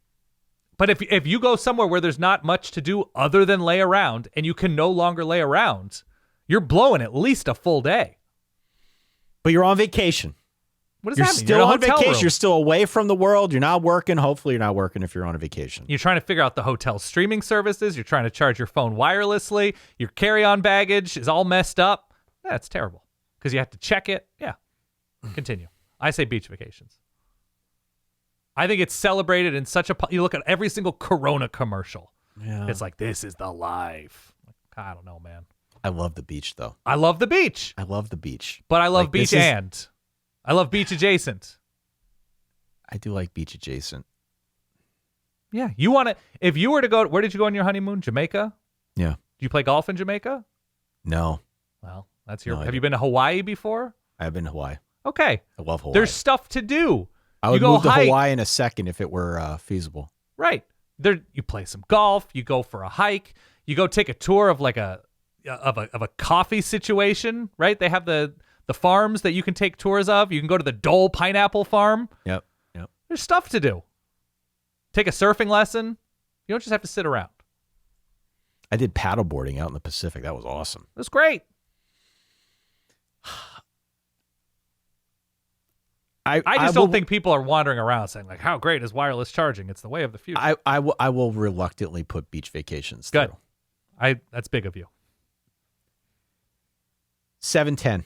Let's bring this home, okay? This is Okay. a long episode, That's great. longer than usual, but listen, we told you at the top this is going to be different, so Yes. bear with us. Number 7, the Miami metro area. This is great. Number 10, thought leadership. This is a wonderful matchup, okay? Yeah. Now listen, Miami comes to us from Raul. You put it best when we put out the call for submissions on the Patreon. Raul responded with a list of 4 or 5 things. Raul was on a heater. Yeah, when he put did a these great together. job. This was like a 96 Bulls run for Raul, who is always very thoughtful. You've heard Raul's name before when we do various Q&As. Mhm. Here is what Raul says about Miami. Quote, "It looks incredible on Instagram, Agree. but it is spiritually exhausting in real life. Mhm. People talk about moving there like they're joining the future," another entrant in the bracket, Mhm. "but a lot of the place runs on humidity, traffic, flex culture, and fraud. Yeah. I grew up there. It is a beautiful place to visit, but a deranged place to try and build a normal life." Yeah. Wow. Okay. So I've traveled to Miami many times. I've spent time in South Florida visiting family, spending time with family, and visiting Miami. Like, they didn't live in Miami. My time in Miami has been for other reasons. I'm a crypto scammer. Did I not say that at the top? I Ty? don't think we caught that, no. There are parts of Miami that I think are insanely fun and really cool. And I've enjoyed a lot of people I've met in Miami. I've enjoyed going to neighborhoods in Miami. I've enjoyed sampling local food in Miami. It's an intense place. It's an intense place. And it's sort of like talking about Vegas and only talking about the Strip, right? Or it's sort of talking about LA and talking about Rodeo Drive. Like, Miami is not just South Beach. It's just not. It's a much larger place. But I also feel as if Miami got too popular too quickly, and the infrastructure has a lot to be desired, leaves a lot to be desired. The traffic is always god-awful. Again, not terribly different from the places like Austin and LA now that are just, congested like crazy. Every time I'm there, I'm like, I like it here. I would never live here. Living here seems like a nightmare. I like visiting and I like leaving, and it's a fun place for a specific amount of time, but it gets weird quickly. I was there a couple of times. Yeah. The traffic is horrible. Can confirm. But travel's terrible a lot. Atlanta, Houston, lots of places. Chicago. So the other side of this is thought leadership. Yeah. We went with social media last time, okay? And so I couldn't say LinkedIn. That would be, I think, violating the spirit of this. And we were trying to come up with new things. Yeah. There's a lot of this out on the web right now. There's a lot of this. Sometimes it's podcast form. Sometimes it's on YouTube. It basically is the entirety of LinkedIn. And it is always dressed up as something that will change your life. Somebody with ideas, TED Talks, right? Mm-hmm. TED Talks are sort of in this vein as well. Something that will change your life, something that will inspire. Oftentimes it does inspire. This one little trick. It's one life hack. A lot of life hacks. Yeah, a lot of life hacks. Yeah. Under this umbrella. This one thing that will change your life. And there is sort of a cottage industry around this. I suspect it's always been there, but it's very prevalent now in the era of platforms, vehicles through which they can just give you this constantly via algorithms. So thought leadership, there's even now, I forget what service does it, but one of the online translator websites will do a corporate jargon translator where you type in something in plain English and it will turn it into LinkedIn speak. It is hysterical. Yeah. So thought leadership, I think, is dressed up as something that can inspire and help you change for the better and give you ideas for how better to live your life. But I think secretly it's a lot of people just farming for engagement. Of course. So it may not be that secret of garbage, depending on who you're listening to, but I think pretty much across the board, it is very, very garbage. Yeah, there's a lot of the content that gets splayed out in front of all of us. It's a lot of here's my morning routine. Yes. Oh, a lot of morning routines, right? It's a lot of here is my hack for learning. Here are the rules with which I live my life. Once I did this thing, I made so much more money, right? There's just a lot of passive income included in this general species. A lot of videos that start with technically you don't need to pay income taxes. You're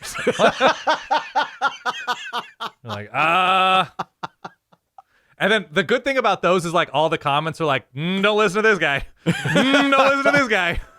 No. That there's a lot of here's my I wake up at 3 a.m. I dunk my face in ice water. I do a cold soak. I do a sauna. I eat raw beef. I rub beef tallow in my ears. There's that sort of direction that people go with this.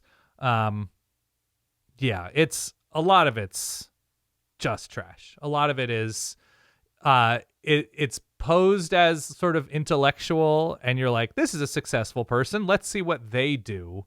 And then you actually watch it and you're just like, sorry, you flip baseball cards all day?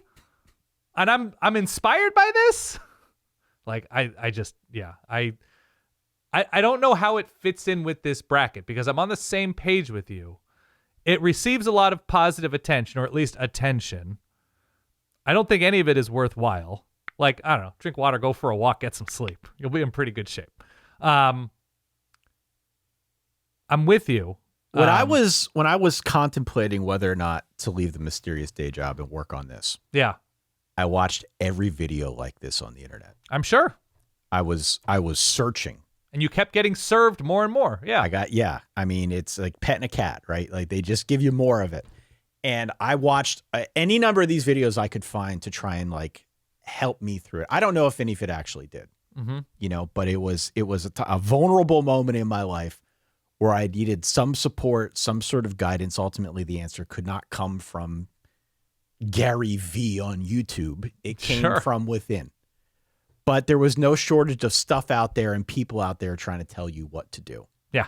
And so I just feel like it's very prevalent, and you're influenced by follower counts. You're influenced by how many views something has. People tend to look at that, whether they intend on it or not. They tend to look at that as validation that this is somebody who knows actually what they're talking about. Right. In reality, I don't think that's the case. Right. Of course. So I hear you. I'm kind of inclined to put this one through Over Miami. I am too. I just because of how prevalent it is, like, and I also don't know how secret garbage Miami right. actually Like I just is. don't know spirit of the game. Yeah. Like I've kind of always thought this about Miami, I might put Miami through, but it's look, you're in control. You're the bracketeer. Well, what do you think? I don't think people. Okay, you know what? It is popular. Like thought leadership is popular. I mean, this also like it mixes in with influencers and stuff like that. And I think people have generally a negative view of, like, if you were at one of your ritzy parties that you go to and you met somebody and you're like, oh, what do you do? You're like, well, I'm a content creator. You're like, I know, but what? And he's like, I'm just like, I don't know, recommend sweaters. That's it. You're like, well, it's not that different from issuing college football thoughts for a living, but I don't feel like there's that positive an influencer appreciation. So I don't know how well this fits in. Whereas I think Miami is more generally considered like a pretty good thing. I don't know. I understand where you're coming from. In honor of the Miami Hurricanes making it to the national championship, let's put thought leadership through. Okay. Let's give Miami a little bit of a break. It's another upset here. The slipper still fits. Okay. And finally, in the first round, we're going to make these next rounds go quicker, I promise. Yeah. The number 2 seed is short form content going up against your haircuts from earlier. Yeah. Can we just agree that short form content goes through? We haven't even talked about short form content. Can we just agree that this goes through? I don't know, man. This is everywhere, all the time. Yeah. It has consumed media the way that we knew of it previously. Yeah. Everything is even further reduced down into a 30-second clip that requires 70% of the people to watch the first 3 seconds in order for the algorithm to boost it out to a wider audience. Yeah. So nuance and deeper context for the news, for the world, is cast aside in favor of something that gets people watching the hook and hitting the like button. Yeah. And so even though I think a lot of us know, It's as bait. as many of the stories out there and studies have been published about how this can be harmful, how this can be addictive, even though we know all of this stuff when we watch our feeds, you can't avoid it. You can't avoid it. Even ESPN in their renewed application that still doesn't let you log in has a shorts thing, a verts, I think they call it, at the very bottom, because they're playing into this. Right. Everybody is playing into this, and there is simply no avoiding it. And I think, unfortunately, though it is sometimes beneficial, and I don't necessarily hate some of like the comedy clips that I get in short form content, I would say overwhelmingly it is a drag on our understanding of our ability to understand society, our ability to understand the world. I totally agree. I think most people who consume it are like, yeah, this is terrible. I'm going to go watch some more of it. Right? Yeah, exactly. It's a highly addictive, the infinite scrollness of it all. Again, social media has received a ton of negative attention in no small part because of the infinite But this scroll and isn't the addictive just, nature. I mean, this is, I think, a big part of what social media is now, for sure. Of course. But it is not now limited to that. And I thought about this when I nominated it, because social media won last time. But this is a broader format. It is a format. It is not just a platform or a group of platforms. Yeah, this is where things have gone now. All I'm saying is I think there's too much agreement over the garbage nature of it. That the secretive nature of it being garbage is not so secretive. I just don't get the haircuts thing. I think haircuts is lucky to be in this tournament. I stand by the haircuts. I think Short we're going to get a form. lot of pro haircut seating Short here. form is going through. We're at the Elite Eight. All right. Is there a specific kind of short form content that like especially riles you up other than the thought leadership? Oh my God, there is short form thought leadership, and Of they're course. going against each other next. Maybe we can talk about that. I mean, they're here. kind of one and the same, truly. They kind of are. They're not the same. Yeah. Between those two, so we got a 2 and we have a 10. Mm-hmm. Short form versus thought leadership, which goes through. I think short form easily. We'll put short form Because through it just for the also Final Four. includes thought leadership. But yeah, you think about the different ways that people's minds have been warped by TikTok or YouTube shorts or whatever. And time has been completely taken. Yeah. I mean, I think the kind of the short form content that bothers me the most is,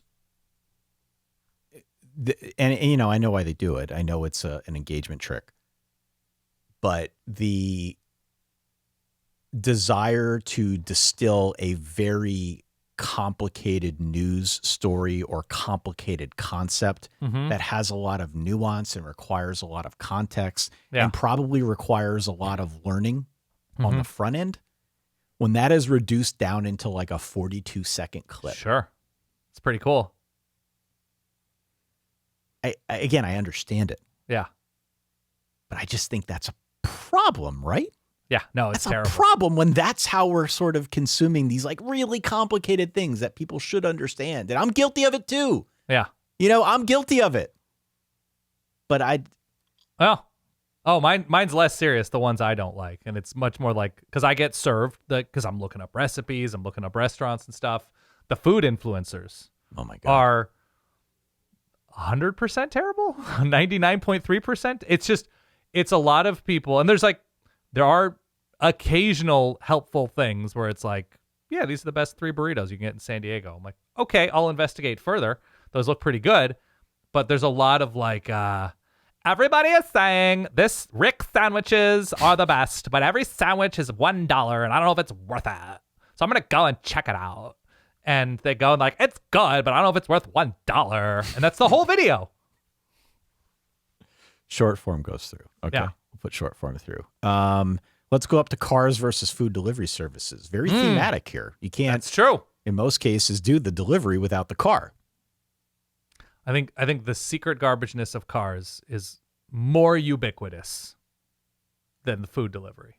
Cars goes through. You can opt out of food delivery. You can't, unless you live in a very specific place, opt out of the misery that comes with driving sometimes. Streaming services versus greeting cards. Greeting cards are more secret. Greeting cards are incredible. That is an incredible entry here in this tournament. Yeah, it's a matter of taste. Is what's more important, the garbageness of it or the secretive nature of them being garbage? And streaming services, Yeah, I think, overwhelmingly viewed as convenient in a sense, sure. but there are plenty of secret elements to them that. Well, here's the also other make thing them garbage. we didn't even mention with streaming services. Like, Ty refuses to go see other dog owners, to go shop for his own food in person, and now he refuses to go see movies in person outside of his home. I don't refuse. I don't prefer it. Streaming services hurt the movie industry, which admittedly is not great right now in terms of what they're churning out. And even the good movies are on streaming services, so you can't even enjoy them in a theater. And so they're hurting the social aspect of movie going. I think I put streaming services through. Okay, but how much of a social aspect really is there with movie going? Other than being in a room with other people, you're not talking during the movie. Sounds like somebody who's never made out during a movie. Even that's not talking. Well, That's necking. That's different. it depends what kind of maker-outer you are, Ty. Whispering some sweet nothings. You know what movie it's just very memorable in high school. Here's a little brag much moment, right? I made out during, what was it? I'm trying to remember the post-colon. What was the second Austin Powers called? That's a weird movie to make out to. What was that called? What was Austin Powers 2 called? I don't know. The Gold Spy Member. Who Shagged Me. Spy Who Shagged. Oh, there you go. Okay. 1999. You were the I looked spy. it up. So like Mike Myers, Heather Graham, Seth Green Yeah. in full THX, Dolby, whatever. So that's social, Ty. That's formative. I kind of think greeting cards are more garbage, secretly. I think they're more secretive. I don't think the heaping pile of garbageness matches where streaming services are. That's just me. All right, these are your two. So I'm I'm going to say gonna- streaming services. All right, streaming services go through. Yep. That brings us to the future versus beach vacations. Mm. A 6 versus a 3. I think the future. I think the future is incredible. Yeah. I think it is incredible. Let's put the future into the Final Four. The slipper still fits. We have a 1, we have a 5, we have a 6, and we have a 2 as our Final Four. I like that. Continue. Cars versus streaming services. This is tough. This is really difficult. We have cars versus streaming services. We have the future versus short form content. Why don't we stick with the future versus short form content? Okay. Let's go there first. The Secret future garbage. is also, I guess, an umbrella for short form content. Like short form content is contained within. Sure. I don't necessarily like that future. Right. As evidenced by the fact that short form content is in my Final Four. Well, and short form content is molding minds that will make the future worse. It is making the future worse. Yeah. So this is a master versus apprentice type of situation here. Yeah, this is true. And look, saying the future is the most or one of the most bits of pronounced secret garbage means that the general vibe of this selection is we are rooting ourselves pretty steeply in pessimism. I know, and I'm not a pessimistic person. Okay. I'm not. I really try not to be. I'm not. I'm just not. Anybody who knows me knows that I'm very much not. Right. And I'm most of the time not a cynical person either. Yeah. Um, And both of these things are not necessarily secretive, right? There's a lot of people who are like, what kind of future are we creating for our children? That kind of stuff, right? yeah. And in short form content, a lot of people are. I mean, there was just there was a Meta YouTube type lawsuit that was I think $6 million about the for the addictive nature of it, nature. Yeah. So it's out there. So these are both not necessarily secretive. I see less upside with short form video than I do the future. Like there's still a worthwhile gamble on future generations to make life better, whereas I don't think there's positivity to be salvaged out of short form content. So this is you saying you think the future is more secret garbage? No. Okay, you think I think short form content has more pronounced garbage qualities, so I'm going short form content. Let's put short form content through. Yeah. The Vegas line on that one though was about short form content -1.5. That was a tight one. Yeah. Just like I think it was Purdue just beat Texas on a tip in. Yeah. Yeah. That's that moment. Yep. Continue. Cars versus streaming services, Dan. Okay. These are your so, two. Okay, so now full disclosure here. Yeah. We put separate lists together. We each had about 8 to 10 things. We narrowed those down. I only picked maybe the top 6 or 7 from both of ours. And Cars was number 1 for you. Yeah. Cars was the very top one. Now, I think I could go either way on which one is more secret garbage, though. I think I would give that nod to Cars. Just I think so, secret too. Garbage. Yeah. Like people will speak to streaming services as being a good thing where they find new content that they can talk about with their friends, but You don't have to go that deep in the discussion before you get to like the annoyances of it. Oh, the internet was out. Oh, it didn't load. Oh, it's still buffering. Oh, Yeah. I have all these streaming subscriptions. I need to figure out which ones I can cancel. Oh, it's expensive. Yeah. So that you don't got to go that deep beneath the surface to get there. I think cars are just overwhelmingly assumed as a thing that we need. Right. And so you're willing to deal with the secret garbage qualities of it. Right. But that doesn't mean there aren't secret garbage qualities to it. You know what I mean? I agree. I'm trying to think of the car positivity I have. I'm always super impressed when people can fix their own cars. Oh, yeah. That's a super for a impressive moment thing in to me. time, I thought I would maybe get into detailing my own car. Okay. I appreciate that. Any DIY nature of car ownership, I appreciate. Whether it's detailing, whether it's fixing, reupholstering, if that's your thing, that's always cool by me. Which do you think? Cars or streaming services? Which is more secretly garbage? I think cars. Cars goes through. I think cars. This means Cars versus short form video content? cars versus short form content. Yeah. Now, let me add something else here. Maybe this makes you feel a little bit differently about short form. Yeah. This is our 1 versus our 2 seat, by the way. Yeah. Short form content is not just short form video. That's true. There's a lot of short form other content out there. Snackable content. Yeah. Short form content is now being promoted on the internet Mm-hmm. as a way to make your web pages because that stuff is ingested more easily by AI, which we mentioned earlier. Yep. Ties to everything here. So I think the real garbage quality to short form content, totally separate from the engagement farming aspect of it, is that important context, important nuance is left to the side in favor of collecting views and, importantly, getting people to watch those first 3 seconds or read or like or whatever. Sure. I do worry a little bit with this selection, as I did when I nominated it, that it's flying a little too close to the social media sun, i.e., what we had as our last winner about 10 years ago. Yeah. So I'm a little bit worried about that. But I still think it's a strong entrant. That's why it is in our final here. Cars, at this point, I think we have pretty much documented why we feel cars are secret garbage. Should also mention, Ty, you've told me about this 1,000 times. You're big on making out in cars. Oh, huge. Yeah. That's positive, right? Right? I'm just trying to balance things out here. There are positive. Like, I've enjoyed car scenes in movies. I've enjoyed car races.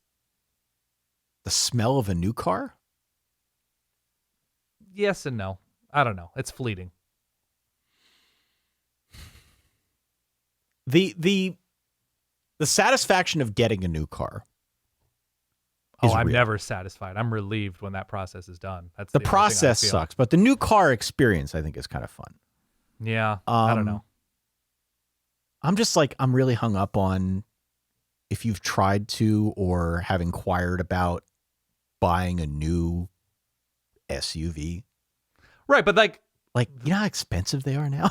well, but that's much more, okay, that's car industry, and that's much more everybody agrees already that buying a car is a terrible experience. So that's not secret. No. I'm saying more broadly, the car experience, especially because most of us use cars not for pleasure, other than Ty making out all the time in cars. You're not using a car is just it's a utility that, I don't know. I think it removes humanity from our lives somewhat, right? You're just like, I'm driving to the grocery store again, unless you're Ty. I'm driving to do errands. I'm driving to commute, and you just find yourself in this thing alone all the time. Is this to imply then that like self-driving Waymo cars are your absolute nightmare? Oh, I have no interest whatsoever. Zero interest. I think if you were to, if the question here would be, if your options were walking or taking a Waymo, what is that distance that you are willing to walk instead? Yeah. I think I would walk 3 try miles. it once. I don't think I would trust it. I was all in You ever see the video of Jimmy Kimmel putting his aunt in a Waymo? Oh, yeah. It was great. Continue. I was all in 10, 15 years ago when I was told that the future would be you could rent or, I guess, subscribe to a service that involved a self-driving car that would come and pick you up and take you wherever you want. You didn't need to own it, but it would come and it would take you where you needed to go. And then quickly turned on that vision when it was apparent to pretty much everybody who cared to look that it didn't actually work, or it wasn't close enough to working reliably to make that a real thing that you could do safely. And that was a huge letdown. Yeah, to be honest with you. And I would also add, as somebody who lives in the Lehigh Valley of Eastern Pennsylvania, the fact that we can't easily hop on mass transportation over to New York or down to Philly is a huge bummer. Yeah. And so if I had the option to hop on a train or whatever. Yeah. Like the equivalent of Metro North. Yeah. If I could hop on one of those and get to one of those two spots, like that's a big attraction in this area. That's a big part of why people live here. Totally. Because it's cheaper than both and it's close enough to both. Mm-hmm. The fact that you can't get there any other way than like a motor vehicle is a huge bummer. Yeah. And furthermore, the conversation, at least in this area, about trying to build a train that could get us there has been maddening. It's been going on my entire life. I'm now in my late 30s, as you know. The fact that that conversation has been ongoing and they've never made any advancements, it's just a head scratcher. Especially now as more people are moving here from both of those places. Yes. In some cases, they still work in those places. They just live here because it's a little bit cheaper. So all of that stuff to me has I contributed to the whole car thing. Yeah. I don't mind driving into the city, but I'm not going to act like it's convenient. And so the experience of being in the car, parking the car, of course, paying for the car, paying for the fuel to put in the car.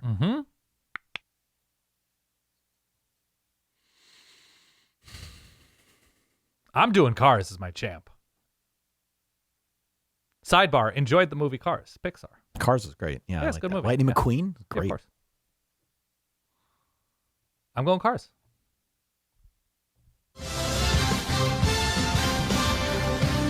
Feeling good.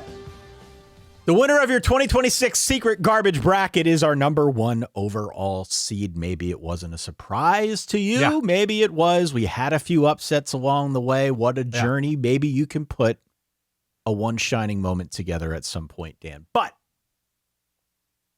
as we have renewed this now 9 years after the fact, number one overall seed Cars. Yes. Is going to be entered into the Hall of Champions. Yep. With great power comes great responsibility, and I do not think Cars have come through. So, Cars are my champ. Secret Garbage, item of the year. Go out and sell your car tomorrow, Dan. You don't need it. Oh, man, I wish. I wonder how many of the people listening to this at home are nodding along. I wonder how many people are throwing up their hands. Maybe in we've their lost cars. listeners permanently. We've lost listeners because of this, 100%. Yes, that's okay. You got to put yourself out there, Ty, your true self. But look, here's the deal, okay? Do you own a bike, by the way? I do own a bike, yeah. It's great. Here's the deal, though. We are giving you an opportunity to speak out against us if you feel differently or to agree with us. Of course, you can email solidverbal@gmail.com. That always stands. Doesn't matter if we're talking about college football or non-college football. I am in the process, as we were recording this a few days before it goes live, I am in the process of putting together an actual bracket that you can go and fill out and see how you compare to the Verballerhood. It is free. You just got to enter your email. I promise you, we will not sell the email. We will not do anything crazy with it. There will be a box there. We have to. We have to at least give you the option to sign up for our wonderful newsletter. Of course. Which is written by Tyler, who submitted Beach Vacations. Great submission. This is just one thing that we do, but you can uncheck the box, okay? If you don't want it, you don't, whatever, it's fine. We just want to get your feedback. So go to the garbage.solidverbal.com. Enter your email address. Check the box or don't check the box. That's fine. Either way. I won't even have it pre-selected, okay? Look at I won't do that to you. then fill out the bracket, then see how you compare to others. We'll flash the screen up there so you can see where the Verballerhood's at with all these. 18 really good submissions. These are okay. So I have a couple also receiving votes. We don't need to discuss them. I just want to put them out there for discussion. Okay. For other people. Okay. Yep. So of the ones that I did not, or you did not put through, I had my number 9 out of 14, federal holiday time off. I don't get this one at all. We need more of this, in my opinion. Disagree. Yes. What? What? I couldn't in good faith put this one in. I was fearful that if I put it in, people would be like, why am I listening to these guys again? I think the idea, time off? I think the idea of holidays is great. The idea of having a holiday honoring presidents, Martin Luther King, Labor Day, take your pick, Memorial Day. I think we should honor important things in our society. But people are basically just using holidays not to honor those things, but to put on like an American flag themed thong and eat cake and grill out. Like, that's not really honoring. You're conflating several things into here. So let's just, you need more time to like fully let this idea. I'm good with days off. I'm good with holiday day off. If there's a specific activity, Christmas or Thanksgiving or something that's tied to what we are doing on this day off, not taking time off, but not really honoring the reason. That's what This is strange. All right. Girl Scout cookies was another one you had. That one easily could have gone through here. Yeah, that's parents selling Girl Scout cookies online. It's an insane thing. The cookies are not nearly as good as they used to be before. If you're going to eat cookies, eat good cookies. I don't think Girl Scout cookies are that good. If you had put this one higher on your list, and remember, I gave you preference. If you had put this one higher on your list, this would have easily been in. So this one could be, if we do this again at some point in the near future, which we might after this, Girl Scout cookies is, I think, a very strong entry. No disrespect to the fine Girl Scouts of America. Yeah, it's process and the product is not good, but I appreciate selling, especially like learning the social skills of selling in person. Bachelor and bachelorette parties, logistical nightmares. Yeah, that's not even secret garbage, but yeah. You have non-child birthday parties. Adult birthday parties. Yeah. Let's just plan a dinner for when it's convenient for all of us to plan a dinner. We don't need to center it around you turning 37, Sarah. It doesn't do anything for us. Let's just all figure out when birthday. That's insane to honor somebody's birthday. I have shared plates down here. I hate a shared plate. I cannot stand a shared plate at a restaurant. I don't know if you know, but we do things a little bit differently here. We recommend like 5 to 6. You think of like a tapas situation? No. This is just a thing everywhere now. Nobody just has dishes to order. I will have the penne rigat, whatever, the penne vodka. I'll have a mushroom and onion pizza. Like, everything is shared. Everything is built smaller. And then you have to do food math where it's just like, I feel like I've already had 1.5 meatballs. Should I have more? Like, there are the weird considerations you now have to make. You're like, well, I didn't have a lot of those noodles, so I feel like I'm entitled to more of the ravioli. No, I don't like the calculus involved with shared plates. And then I have down here anything after 9 p.m. That's probably specific to the old man nature of my life. That's a Dan thing. All right, we had some other ones that came in, many that came in via the Verballerhood. One that I almost put in, popcorn. I didn't love the reasons why, but I appreciated the attempt. The attempt was one of the great scams in snacking. On its own, it tastes like edible packing material. If I'm going in empty calorie mode, give me tortilla chips or Cape Cod chips. Let's be honest about it. I don't think popcorn is caloric, though. I don't think it is either. No. Yeah. I like popcorn, so I couldn't in good faith put this in. I like popcorn, too. No. I had 3D movies. I didn't think it was controversial enough to be included in this bracket. I don't think it's a thing anymore either. I mean, I don't know. We talked about this in the bonus episode. I left it out because of that discussion. Yeah. One of the other things on my cutting room floor was 5-blade razors.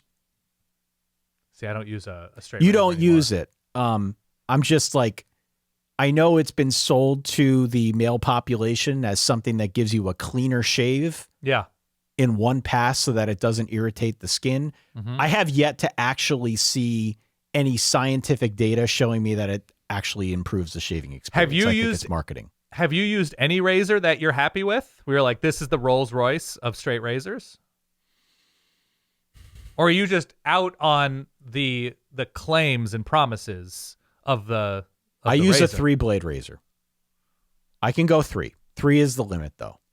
Yeah. Anything more than 3 is marketing, and they charge more for it. Yeah. Fair enough. Anything else? We had a bunch of other ones that came through via the Verballerhood. Some of them were good. Some of them definitely rose to the level of, I think, being considered as part of this. Mm-hmm. What about every Instagram advertised product as being secret garbage? We set out to make the perfect hoodie. Like, okay. Yeah, we had dating apps were thrown in here. That's a good one. A couple thoughts for Costco. You're not going to get sympathy from me. I love a good Costco. Watching a game at a sports bar. That's a good one. I appreciate that. The TV show Succession. I actually really like that one from Jacob. Love Succession. Yeah. Bravo as a TV network. The band Journey. Not bad. It's not bad. But I don't. Yeah. Any Michael Schur show. This one's interesting. I like a lot of his shows, though, but I'm willing to listen. New music here from Dan. That's an extreme old man take. We had Birthday Cake, another one from Raul, who was on Heater. That's a no-brainer. I think that's a great secret garbage entrant. Avocado toast. Oh, I love avocado toast. I just don't pay for it. I just buy regional avocados. fast food chains. Yeah. And one that I know you'll agree with from Michael, Thanksgiving dinner. Yes, but I would say that's most Thanksgiving dinners because most people are not great at making turkey. But I think a lot of those items are delicious. Aaron also said rental scooters, which cracked me up. I don't know if they are or aren't, but that one just got me. They are, and people are terrible at riding them. That's a good secret garbage entrant, but I also feel like we're now in an anti-scooter time. So I don't know how secretive it is. I think a lot of people realize that they're public opinion has swung back against rentals.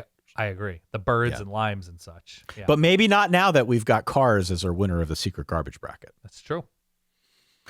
All right. Well, you know the drill. This is a longer than usual episode. Many different topics. We hope we didn't lose you along the way. We hope you enjoy the weekend. Yeah. As I said, the Final Four is this weekend. It's a holiday weekend for many. Whatever it is you are out there doing, hopefully this gave you some content to help pass the time. Maybe you're in the grocery store. Maybe you're in the car. Maybe you're at a beach vacation. Lord only knows. Yeah. Wherever you may be, though, solidverbal@gmail.com is where you can go if you want to give us your thoughts on this. Garbage.solidverbal.com. I promise you the bracket will be out there. If you want to fill yours out and send it on in, we would love to see it. Yep. Love to see what you have to say. And if you made it this far and have yet to do so, A, God bless you. B, hit follow or subscribe so that you do not miss any of our college football episodes. Many have argued, by the way, that this should be the show, not college football. And we're better at this. Yeah. Maybe you feel that way, maybe you don't. I don't know. Solidverbal.com, of course, is the website. Indeed. Dan Rubenstein, we got to heal up the pipes. You're going to be away as we record this the Friday before it goes live. So enjoy your time away from the studio. When you come back, we'll do it all over again. Done. Can't wait. For that guy over there, my good friend Dan Rubenstein, for myself, Ty Hildenbrandt. This is usually a college football podcast, though not today. Enjoy your weekend. We'll catch you on the flip side. As always, stay solid. Peace.